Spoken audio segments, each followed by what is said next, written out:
Okay, this is just a short video how to rebuild 300ZX lifters. So what you're going to need is you're going to need a block of wood. You're going to need a pair of pliers and a pick, basically, to get the lifter apart and be able to reassemble it. I also have this little piece from one of the throttle bodies to help me for pushing the thing back together. You can just use anything that's like a little block or something. So the first thing you got to do is remove all your lifters. I've already cleaned and reassembled all of mine, but I'm just going to take this one back apart to show you how to do it. So basically, you get the block of wood, and then what you're trying to do is you need to knock loose. There's a little like snap ring thing inside that holds the inner body of the lifter into the tappet.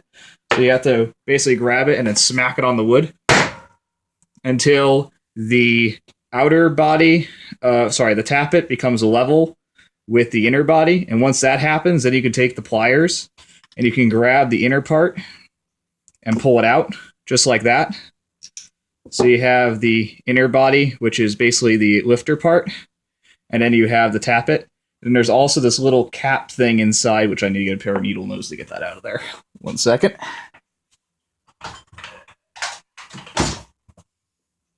There's this little guy right there, which sits on top of the piston with where the ball and everything sits. And you have this whole assembly. So you can pull this assembly apart. So this is the, let me actually get closer to the camera here. This is, he's still in frame here, cool. This is the lower body, or sorry, the tappet part. Then you have the inner body with the little check ball in it. So there's a little ball on the inside that goes up and down, and that bleeds off the, it keeps the pressure inside. So when the lifter gets pumped up, that's the ball that keeps the pressure inside of the lifter. And then you have the lower body, which is what rides on the tappet part.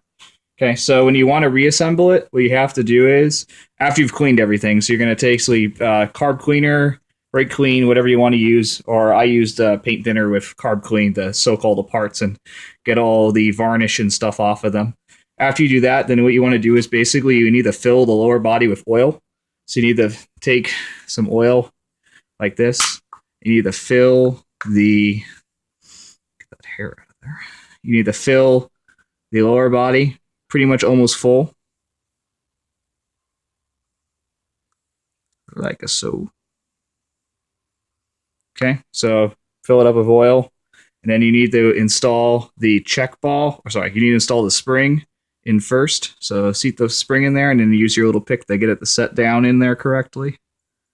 Okay, so you got the lower body with the spring sitting inside of there, and then you take the check ball piece, and you put it so that the the nipple side of it's facing in towards the spring, like that, and then assemble them together. Now what you need to do is you need to take your pick and you need to open up the check ball while pushing down on the outer sleeve. So this is a little difficult. I'll try to show you. So you hit the check ball down and then push down on the inner thing and compress the spring. And then once you've got it down and compressed, let go of the check ball and then release. Okay, and that will close the check ball and pump the lifter up. And you should be able to squeeze it, and it shouldn't compress at all. Like that. Okay? Then once you got it like that, then what you need to do is you need to put it back into the tappet part. So this side faces up, and it's really important that this doesn't fall off when you install it in this. And also what I like to do here is to fill this up with a little bit more oil just to make sure it's all topped off there. Yeah, we're good. Okay, cool. Oops. Put that back on there. Okay, cool. And then you need to install it so that this doesn't fall off. So keep this upright and then install this down on top of it. Okay, then set it down and push down on it.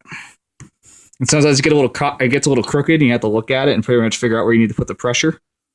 Oh, there we go. Okay, and that's back together. Okay, and then what it should be is it should just be slightly lower than the body. And what I also like to do is take a pick and check the top hole to make sure that that piece went up in there and seated. Okay, and that's how you do it.